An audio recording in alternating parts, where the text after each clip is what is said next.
Uma pergunta aqui, eu não sei se eu posso fazer pergunta, Paula, sobre continuar em frigos, em frigoríficos, enfim. Pode, fica à vontade. Mas acho que a pergunta é justamente essa, porque a gente tem essa analisação de um trimestre, de um ano também, fechamento, ano bom, em termos de margens, né, de rentabilidade, e aí fica a preocupação de quanto deve permanecer essa rentabilidade ao longo de 2022, né? Talvez o ciclo, é sempre aquela dúvida, será que o ciclo vai continuar positivo, a gente vai começar a ter um aperto de margens no setor no ano que vem, enfim, tudo isso como se retrata em margem, rentabilidade e também precificação, né? Ou seja, será que talvez o momento seja um pouco mais difícil, desafiador para o setor no ano que vem? Acho que principalmente, acho que eu estou falando um pouco mais, talvez, de bife, né? Menos processado, mas acho que é uma pergunta que envolve umas 5, 6 perguntas em uma, né? Mas eu espero que você tenha entendido. Mas a expectativa, assim, a gente tem um momento bom, resumo, né? Momento bom agora no terceiro tri, e como é que isso pode permanecer, pode se perpetuar para o ano de 2022? Qual que é a sua leitura para o ano que vem, né?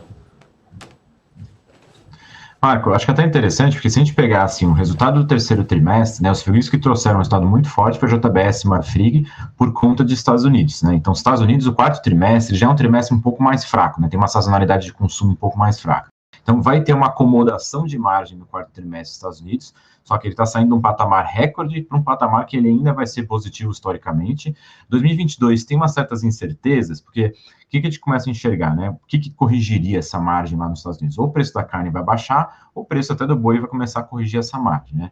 Só que o que está empurrando muito boi era o preço do milho da soja, e isso começou a acomodar um pouco mais, tirou um pouco dessa pressão.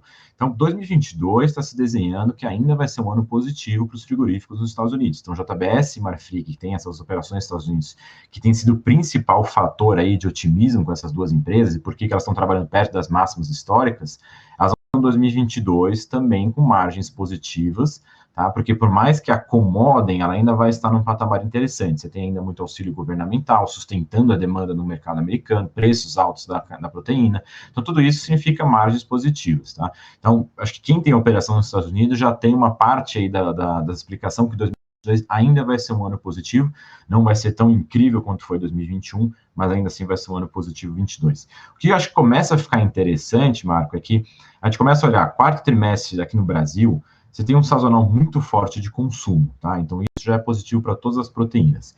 Mas já começa a se desenhar um cenário de custos diferentes. Então, vem uma safra cheia de soja, vem uma safra cheia de milho, tem sim uma preocupação em relação a custo de fertilizantes, até de acesso à disponibilidade de fertilizantes, mas a gente vai ter safras grandes de soja e milho, o que significa custo de produção para frango e suíno muito mais baixo, então recomposição de margens nesse setor, o que deve ser positivo para a BRF, talvez não de imediato no quarto trimestre, mas 2022 deve ser um ano um pouco mais favorável para a BRF. Milho e soja não impacta tanto a parte de pecuária bovina aqui no Brasil, mas você tem a questão do ciclo do gado. A gente vem de anos sucessivos de uma rentabilidade muito boa na produção de bezerros, então a gente vem de anos de aumento de produção de bezerros, então tem uma disponibilidade crescente para 2022, a expectativa é que tenha essa virada de ciclo, então mais oferta de animais para abate, né, até por conta dessa rentabilidade do bezerro que vem muito forte nos últimos anos, o bezerro caindo, tira a rentabilidade, o produtor começa até a vender mais vacas no mercado, o saldo disso é que aumenta a oferta no mercado. Então, a gente está indo para um cenário de 2022 em que os frigoríficos no Brasil, os expostos à carne bovina vão estar numa virada de ciclo, então maior oferta de gado que vai favorecer então as margens aqui no setor, né, e a parte de milho e soja favorecendo os frigoríficos de frango e suíno, que seria a BRF e Seara, né, então também favorecendo margem no setor. Como esse setor ele é bastante arbitrado, né, a gente sempre olha para os spreads, né, então baixo custo pode até baixar um pouco a carne, mas a expectativa é de spreads maiores, então 2022 deve ter resultados melhores do que 2021 para os frigoríficos do Brasil, tá? Acho que essa é a grande mensagem que a gente tem. Então, a gente espera 2022 melhor para o Brasil, tá? Diria que não só o Brasil, alguns outros países da América do Sul ainda podem performar melhor também em 2022, mas grande parte do otimismo que a gente carregou em 2021, que foi o resultado das operações dos Estados Unidos, aí é somente JBS e Marfrig, isso acomoda para 22, mas ainda é positivo, tá? Então, em tom positivo ainda para o setor, porque vale a pena lembrar um ponto muito importante.